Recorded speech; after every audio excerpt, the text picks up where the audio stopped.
งา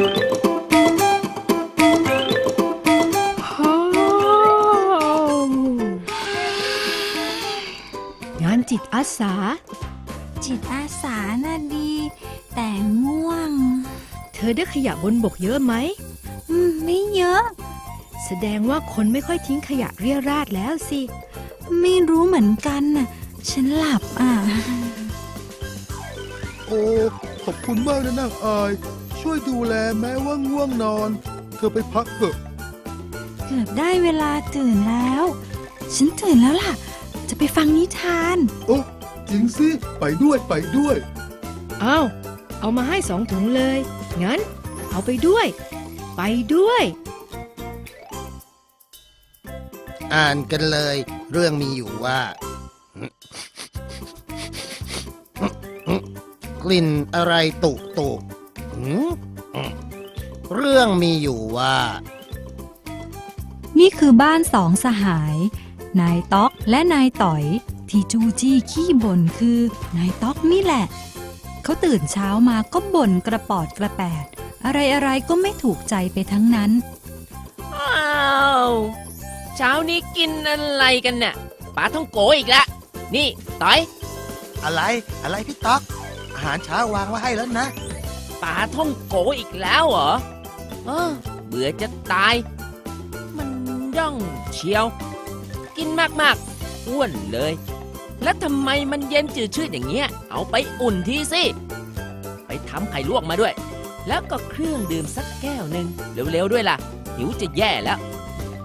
นายต๊อกอารมณ์ไม่ดีอยู่เสมอเขาสวมหมวกใบโปรดไปนอกบ้านวันนั้นแดดจ้าลมแรงเชียวโอ้ยแดดร้อนจังดีนะที่สวมหมวกมา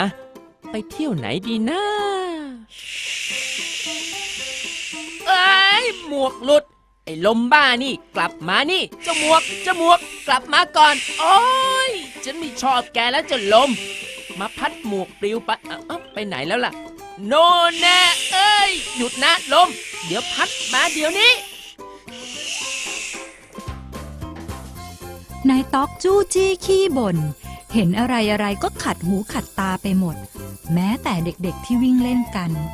เขายังหาเรื่องบ่นจนได้มาทางนี้มาแล้วเข้าโยนมันเลยรับนะเอาฮึบระวังนะฮึบรับไม่ได้ว้านี่อะไรกันเด็กๆพวกเนี้ยทำอะไรกันเนี่ยเล่นบอลครับโอ้ยหนวกหูเป็นเด็กเป็นเล็กควรนั่งให้เรียบร้อยทำการบ้านอ่านหนังสือดูสิวิ่งเกะกะ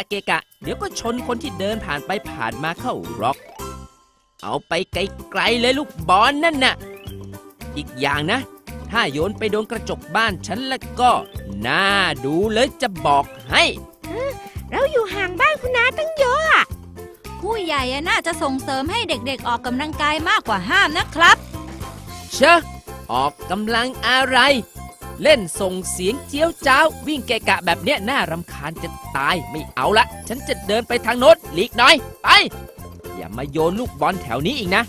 โอ้ยน่าเบื่อจริงๆเด็กพวกนี้เนี่ยชิวไปให้พ้นร้องหนวกหูเจ้านกพวกนี้ชอบมาถ่ายมูลเลอะเทอะด้วยแหมทำไมเขาปล่อยให้นกมาบินเกะกะทั่วไปอย่างนี้นะ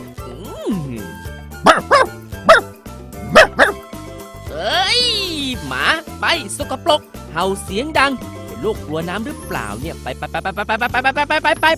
อย่ามายุ่งกับฉันนายต๊อกเดินไปบ่นไปตลอดทางไม่ว่าเด็กๆนกสุนัขลมพัดยังบ่นเลยไม่มีอะไรที่เขาพอใจสักอย่างนอกจากตัวเองสวัสดีพ่อต๊อกไม่สวัสดีเท่าไรหรอกตาเช้านี้อารมณ์ไม่ดีเลยอะโอ้เธอไม่เคยอารมณ์ดีเลยนี่นะฮะตารู้ได้ไงโอ้ยตาเนี่ยเป็นผู้วิเศษนี่จริงอะดีเลยตาทำยังไงได้เป็นผู้วิเศษล่ะฉันอยากเป็นมั่งอะจะได้เสกอะไรอย่างที่ฉันพอใจอะผู้วิเศษนี่ไม่ใช่เป็นกันง่ายๆนะ ตาจะให้เธอเป็นผู้วิเศษไม่ได้ แต่ตาให้พรเธอได้ข้อหนึ่ง ฮะ ข้อเดียวทำไมน้อยจังอะตา เอ้ย พรน่ะมันของหายากนะ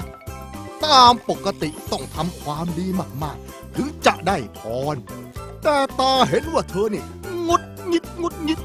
บ่นกระปอดกระแปดทุกวันเลยจะให้สักข้อ อยากได้อะไรก็ขอเอาเถอะเดี๋ยวตา ขออะไรก็ได้เหรอ ใช่ แต่เพียงข้อเดียวนะ ดังนั้นเธอต้องคิดให้ดีๆก่อนขอ เมื่อไรที่เธอบอกว่า ฉันอยากให้ เมื่อนั้น ความต้องการของเธอจะปรากฏผลทันที และสิ่งเดียวที่เธอขอไม่ได้ก็คือ ขอเป็นผู้วิเศษ เข้าใจนะ ไปละ อ้าว หายตัวไปแล้ว งั้นแสดงว่าเป็นความจริงละสินนะ รีบกลับบ้านดีกว่าเรา แล้วไปนั่งคิดว่าจะขออะไรดีพอหนึ่งข้อ 1 ข้อเท่านั้น ต้องรอบคอบ ต้องรอบคอบ ต้องรอบคอบ ขุนลมโชหยุดพักสักประเดี๋ยวเด้ คือว่าเหนื่อยและเมื่อยอ่ะ เดี๋ยว เอ๊ะ แล้วจะกลับมานะ